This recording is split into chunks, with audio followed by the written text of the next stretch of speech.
It really is quite incredible, Frank, at the moment in Europe, this managerial merry-go-round in all the different countries. And of course, another added element to that over the last few hours is reports in France that Mauricio Pochettino has told PSG that he wants to leave. This is something that, of course, was simmering a couple of weeks ago, Frank, and we thought maybe it's just rumours. But it really seems to have some substance to it that he's not happy, he wants out. Yeah, and it's another layer of problem with Paris Saint-Germain, you know, because people in France are teasing the Paris Saint-Germain after Emery winning the Europa League, Tuchel winning the Champions League. Now you have Pochettino who wants to leave. So it's a layer maybe too much, and I think Paris Saint-Germain or the board didn't accept that. I don't know if Pochettino was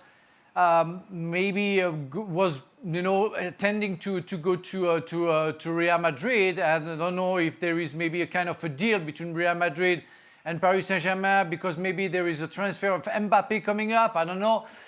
It's very political, but it's true that it's a big knife. I would say kind of a betrayal from Pochettino, willing to leave just some months after signing for Paris Saint-Germain. Paris Saint-Germain wanted to do big with the former captain of Paris Saint-Germain, and the guy wants to leave. Now, the big question mark is why he wants to leave. Yeah. And we all know that there is a problem with the hierarchy in Paris Saint-Germain. Then what the coach says something in the dressing room and the player is not happy, so he goes to see maybe the chairman and does what he wants because the chairman says yes. I'm not 100% sure with that, but it's been said many times through many coaches that it is a case. And there is a real hierarchy problem at Paris Saint-Germain. And it took only a couple of months for Pochettino to be aware of that. I mean, it must be quite bad behind the scenes. If somebody like Pochettino has gone in, he's not been there that long, and he's thought to himself, you know, all right, the Champions League was a disappointment, the league was a disappointment, but he can point out that I'm not long in the door, and then it's a rebuild.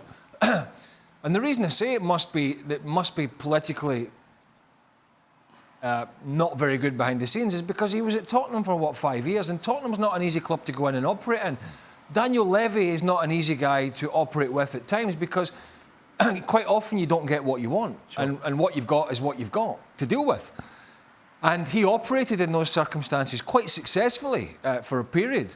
And so to hear this news now, as Frank has rightly pointed out, is just pointing in all directions that it's a bit of a mess and a bit of a shambles behind the scenes. And he thinks, I need to dive now before my reputation takes a beating. Sid, Frank mentioned it there. Is it feasible to think that maybe Real Madrid didn't push too hard to get Pochettino because of a future deal maybe with Mbappé? Absolutely feasible. Yeah, absolutely it is. Real Madrid were hoping that they would find a way of getting Pochettino out of there. They've been in a similar situation before when they discovered that Pochettino had a very expensive release clause at Spurs, or more to the point, didn't have the release clause at Spurs that meant they could get him out of there. They've encountered a similar situation now, and I think you're right. They do not want hostility with PSG. Well, thank you very much for watching ESPN on YouTube. For more sports highlights and analysis, be sure to download the ESPN app. And for live streaming, premium content, and let's not forget as well, ESPN FC 7 days a week. Subscribe to ESPN+.